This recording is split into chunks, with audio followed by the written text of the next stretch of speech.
is any less important than the one who is always surrounded by people. We have to stop treating solitude like a flaw. We have to stop assuming that if someone is alone, they must be unhappy. Yes, loneliness is real, and yes, community is important. But a person's worth has nothing to do with how many people fill their contact list.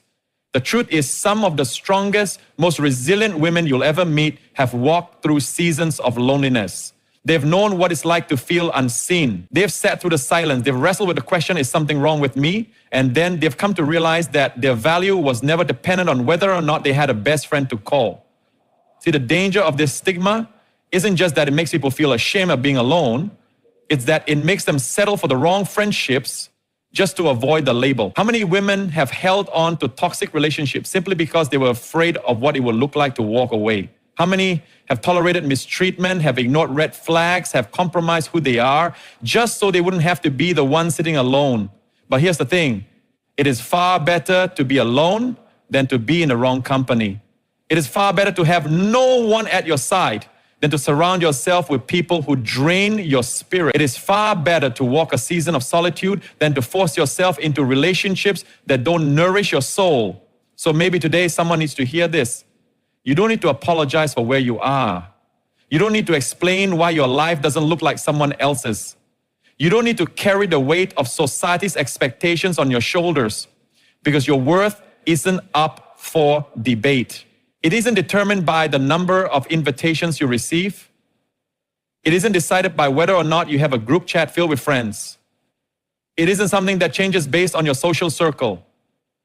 You are enough, just as you are, in the quiet moments, in the seasons of waiting, in the spaces where you are still figuring things out. So if you've ever felt ashamed of being alone, I want you to let that go today. You don't have to explain yourself. You don't have to prove anything. You are already enough. And that truth will never change. Nobody wakes up one morning and decides, I think I'm gonna go through life without friends. It doesn't happen like that. The reality is, for many women, isolation isn't a choice. It's something that happens gradually, often without them even realizing it. One day, they look around and wonder, how did I get here? There are so many different reasons why friendships fade or never fully form in the first place. Sometimes it's just life. Seasons change, people move, responsibilities pile up, and before you know it, the people you used to talk to every day have become distant memories. Not because of a fight, not because of a problem, just because life pulled you in different directions. Other times, it's something deeper. Maybe there's been hurt in the past. Maybe there's been betrayal, disappointment, or the kind of heartbreak that makes trusting people difficult. When someone has been let down enough times, they start to build walls. They tell themselves it's better to be alone than to risk being hurt again. They convince themselves that isolation is safer. And for some, friendships have never come easily. It's not that they don't want connection. It's just that they've never quite found where they fit. They watch other women form friendships effortlessly, and they wonder why it's never been that simple for them. Maybe they're introverted. Maybe they've always felt like an outsider. Or maybe they've spent so much of their life taking care of others that they never had time to build relationships for themselves. Whatever the reason, ending up in a place of isolation doesn't mean there's something wrong with you. It doesn't mean you're unworthy of connection. It doesn't mean you're incapable of deep and meaningful relationships. But the problem is, when you've been alone for long enough, it starts to feel like this is just how it's going to be. It becomes easy to believe the lie that friendships are for other people, not for you. And the longer you go without deep connections, the harder it becomes to reach out.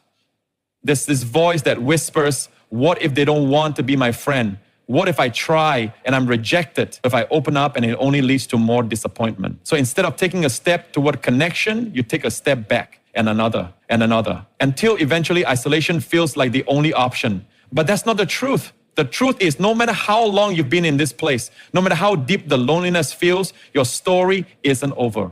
Relationships are still possible. Connection is still possible. But sometimes it takes looking at where you are and asking yourself, what brought me here? Maybe it's fear of rejection, fear of vulnerability, fear of repeating past hurts. Maybe it's exhaustion. You've been the one making the effort for so long that you've given up, tired of always being the one reaching out. Maybe it's self-doubt, that voice in the back of your mind telling you that nobody really cares, that you wouldn't be missed, that people have moved on without you. But none of that is the truth. The truth is, connection isn't just for some people. It's for everyone. It's for you. You're not too far gone. You're not too different. You're not too broken. But here's the thing. Sometimes healing starts with honesty. It starts with looking at the reasons you've ended up in this place and choosing not to let them define the rest of your story. It starts with challenging the lies you've believed, with reminding yourself that even though friendships may have faded, even though people may have hurt you, even though it may feel easier to stay where you are, this is not the end. And if today you find yourself in that place of isolation, I want you to hear this. You are not alone. There are people in this very room, people listening right now, who know exactly what that feels like. You're not the only one. And just because this is where you are today doesn't mean this is where you'll always be. The past doesn't get to decide your future. Fear doesn't get to decide your future. Loneliness doesn't get to decide your future. You do. Loneliness is more than just being alone. It's a feeling that settles deep inside, a quiet ache that follows you even in the busiest of places. It's waking up and realizing there's no one to text.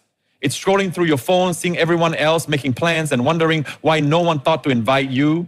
It's walking through life feeling unseen, like you could disappear and no one would notice. And after a while, it starts to change you. Maybe not in obvious ways at first, but slowly it wears you down. It makes you question your worth. It makes you second guess your place in the world. It whispers things that aren't true, but feel true in the moment. Things like, maybe you're just not interesting enough, or maybe you're too much, or maybe you're just meant to do life alone. Loneliness doesn't just affect the mind, it affects the heart. It creates doubt where there used to be confidence. It takes the simple act of walking into a room and turns it into something terrifying. It makes you wonder if people are avoiding you or if they ever really cared in the first place. It's exhausting, carrying that weight around day after day, pretending it doesn't hurt when it does. But here's what we often forget. Loneliness doesn't always mean something is missing. Sometimes it's life's way of telling you that you're in a season of growth. Sometimes it's an opportunity to turn inward, to look at yourself and to realize that maybe, just maybe, this time alone is about something more. Because here's the truth. You don't need other people to prove your worth. You don't need constant validation to know that you matter. You don't need a certain number of friends to prove that you are lovable, valuable, and enough. The word tells you that you should always be surrounded by people, that your value is measured by your social life, but that's a lie. Some of the most incredible people in history, people who changed the world, who shaped the future, spend seasons of their life alone. Not because they weren't worthy of friendship, but because they needed that time to grow, to heal, to understand themselves on a deeper level. And maybe that's where you are right now. Maybe this season of loneliness isn't a punishment. Maybe it's an invitation to stop looking outside for validation and start looking inward. An invitation to build a life you love, even if no one else is watching. An invitation to develop confidence that isn't based on who shows up, but on who you are. Because the truth is, if you don't love yourself, if you don't believe in yourself, if you don't see your own worth, no amount of friendships will fill that void.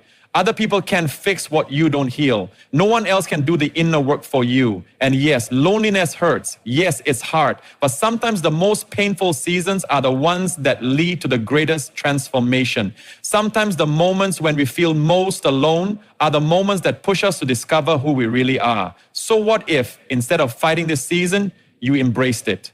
What if, instead of seeing loneliness as something to be ashamed of, you saw it as a chance to grow? What if, instead of waiting for people to show up, you showed up for yourself?